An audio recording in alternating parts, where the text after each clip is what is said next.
Bonjour et bienvenue sur la chaîne, je suis Carito, un passionné de parc et de voyage et aujourd'hui on se retrouve ensemble pour voyager vers le futur.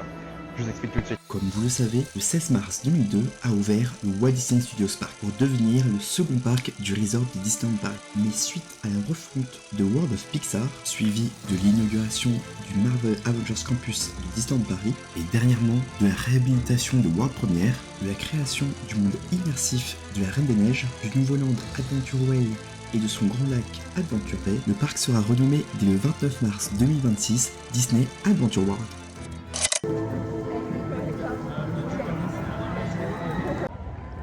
Et nous voilà de l'autre côté des palissades afin de découvrir Adventure Way. Donc nous voici au début d'Adventure Way, enfin vous avez passé le niveau de la Tote. Vous pouvez voir que c'est un land qui va être vraiment très beau à apprécier de nuit, avec cette longue allée.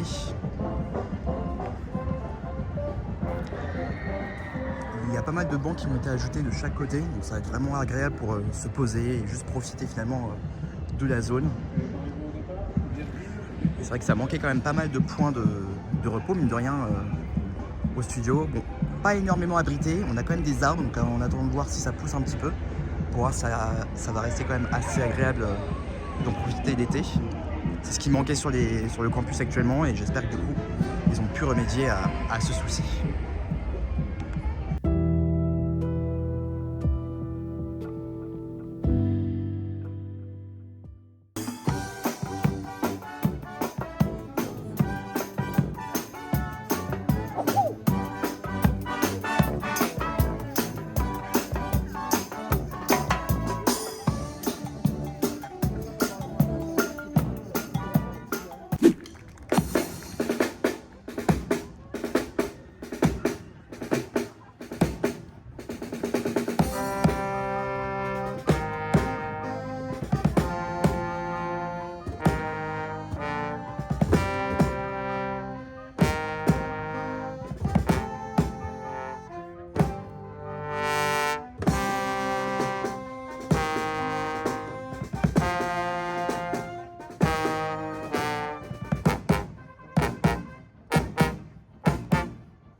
En sortant de Toy Story Playland, à gauche d'Adventure Way, vous retrouvez le fameux gazebo où vous pouvez rencontrer Réponse et Flynn.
Sur votre droite, vous retrouvez la nouvelle attraction Réponse.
Arrivé au bout d'Adventure Way, on prend direction notre gauche pour retrouver le café Luminosity.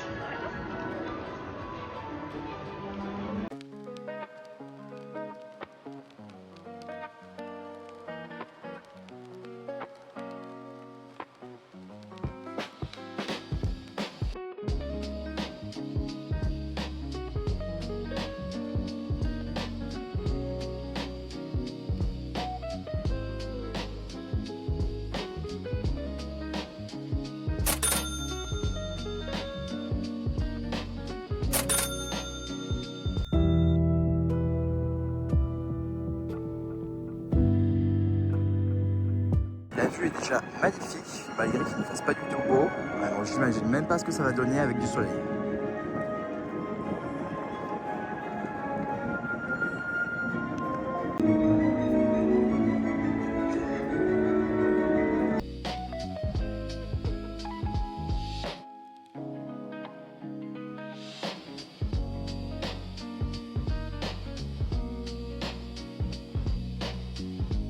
Voilà. Alors pour information, on se caille, on se gèle.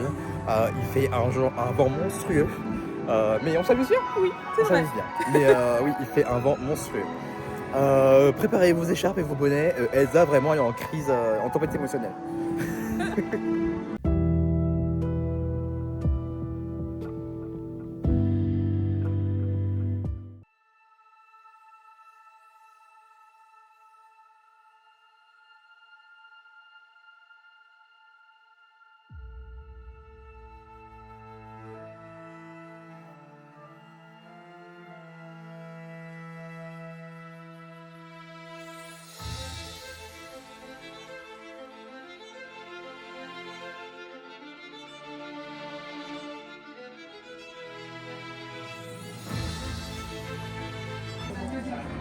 Alors, passons à la petite dégustation. Ah, c'est parti. Paolo, notre cobaye. C'est pas mal. J'aime bien. C'est fruité.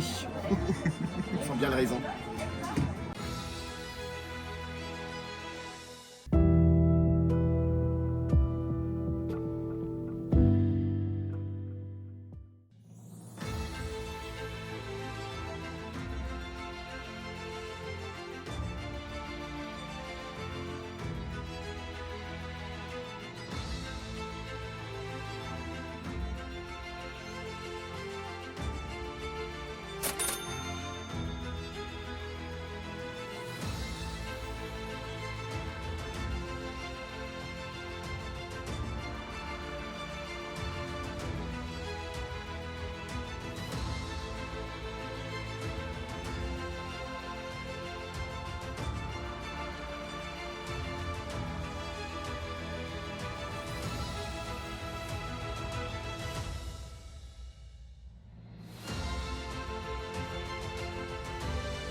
Juste derrière le Regal View, d'autres toilettes avec toujours des fontaines à eau et une entrée sur la droite qui mène à Cars Road Trip. Les trois kiosques, donc chez Toulouse pour le premier. T'inquiète, là, il y a les boutiques.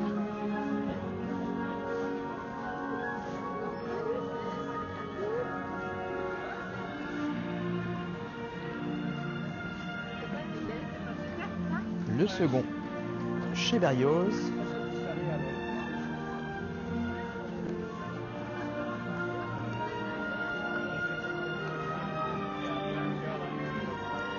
Et pour finir, chez Marie, inspiré bien sûr des Aristochats. Nous arrivons au niveau de la terrasse panoramique.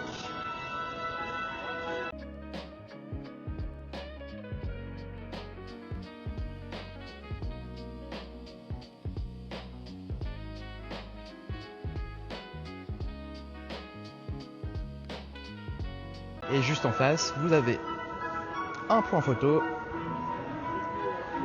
avec Mickey dans sa tenue anglaise, dirons-nous.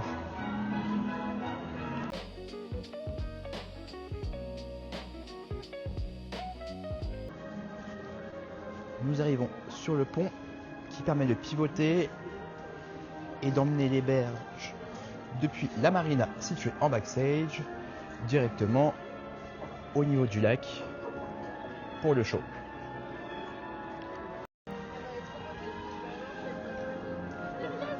Et de l'autre côté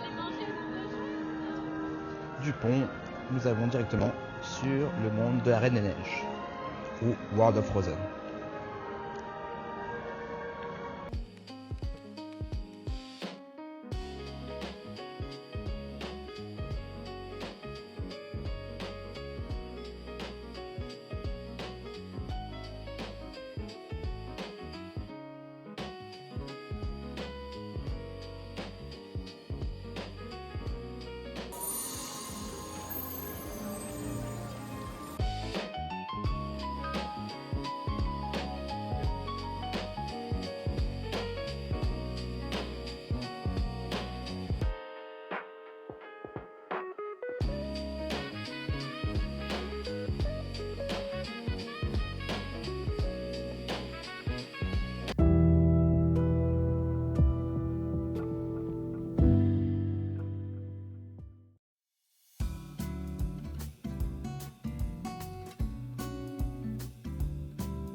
Bonjour.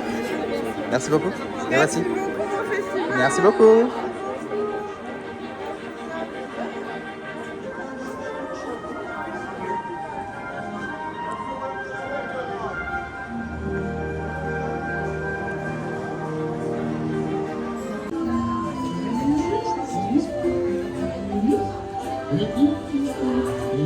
Hello! I like to warm hugs too, yeah?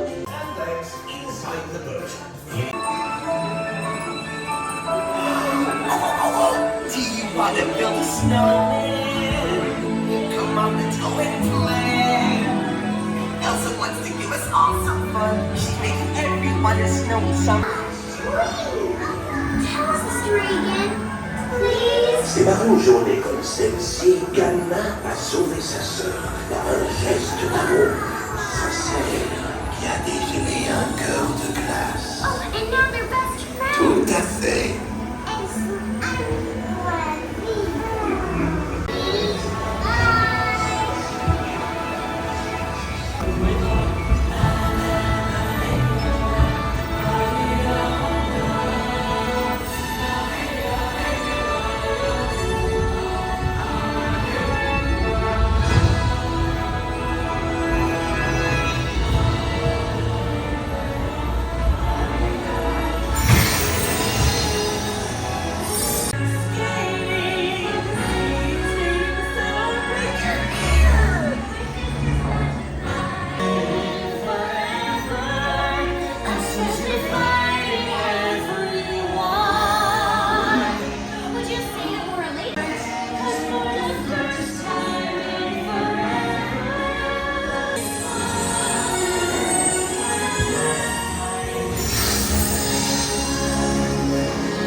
On se retrouve à la maison pour clôturer ce vlog. J'espère que ce nouveau format vous aura plu et que les transitions journée ne nous auront pas trop dérangé.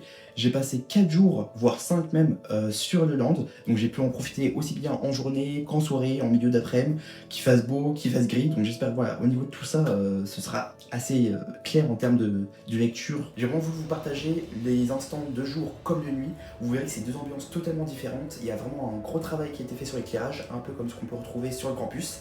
Et vous verrez que la bande son est vraiment magique, elle est incroyable. J'espère vraiment que cette bande de son va arriver sur Spotify ou du moins quelqu'un pourra nous la mettre sur YouTube. Disneyland Paris, j'espère que vous m'entendez. Cette extension vraiment apporte un nouveau souffle au studio. Un parc qui était un peu oublié, mais là vraiment on le redécouvre. Je pense qu'en superficie on est presque à doubler du coup sa capacité. Ce qui nous emmène à World of Frozen, le monde de la Reine des Neiges. On a un très beau travail qui a été fait. Je trouve quand même que le land est quand même un peu petit. En fait, c'est un peu similaire à Campus. On est, mine de rien, en fait, juste sur une rue. Et je trouve qu'il aurait manqué un petit peu de matière, mine de rien. Un petit peu de matière. On a une perspective forcée qui est faite sur la montagne qui fonctionne très très bien de loin. Malheureusement, de près, ça se ressent un petit peu. Concernant l'attraction, rien à redire. Mis à part que je pense que la file d'attente est quand même un peu courte. Pendant les tests du coup avec les cast members et famille, on avait parfois des attentes qui allaient au-delà de 50 minutes et la file était presque pleine. Donc je pense qu'on doit avoisiner du coup prochainement les 2 heures, voire je dirais même 3 heures d'attente concernant la file d'attente. Donc je pense que ça risque d'être un peu compliqué à gérer. J'ai bien pu profiter de Castle of Light, j'ai pas pu le partager avec vous dans le vlog, mais j'en avais assez tranché, en sachant que j'avais des attentes très très élevées par rapport au travail qui a été fait sur Tale of Magic. On a une storyline qui est vraiment cohérente, on a beaucoup de pyrotechnie, on a également un jeu avec les drones qui est incroyable, et il a le mapping sur Main Street, voilà, on a vraiment un condensé mémorable. On a une musique aussi très prenante et qui reste en mémoire, qui marque vraiment le show.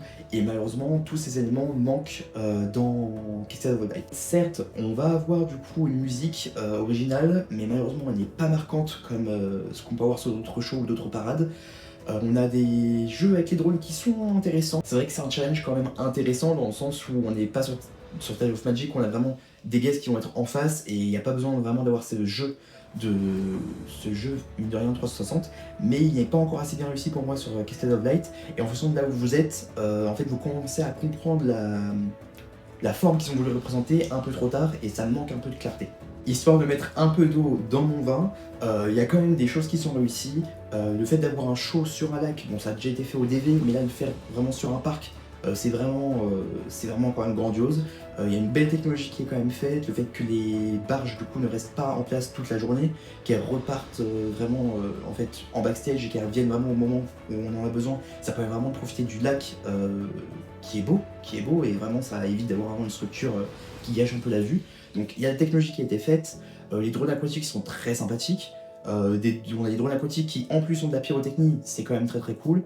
Le fait qu'ils repartent un peu comme des petits canards, c'est aussi intéressant. Donc il y a quand même du travail qui a été fait, il n'y a pas que des points négatifs, mais c'est vrai que s'il faut choisir un soir entre Tale of Magic et Castle of Light, je pense que le choix sera fait assez facilement. Ce n'est pas une fatalité en soi, le show a encore des années devant lui, il y a encore des améliorations qui peuvent être faites, mais ce ne sera pas dans les semaines ou les mois à venir. J'ai espoir qu'avec les avis recueillis pendant ces avant-premières, on puisse du coup vraiment s'améliorer et puis proposer en fait aux guests un show qui soit à la hauteur de l'avenir de ce parc. Merci à tous d'avoir regardé cette vidéo et ce premier vlog à Disney Adventure World. Si vous avez prévu de visiter Disney Adventure World ou alors que c'est déjà fait, n'hésitez pas du coup à me dire dans les commentaires. Donnez-moi votre avis, votre ressenti, j'ai hâte de lire tout ça. N'hésitez pas non plus à mettre un like et à vous abonner si ce n'est pas encore fait. On se retrouve très prochainement pour une annonce de voyage pour l'été à venir. En attendant, portez-vous bien et à très bientôt.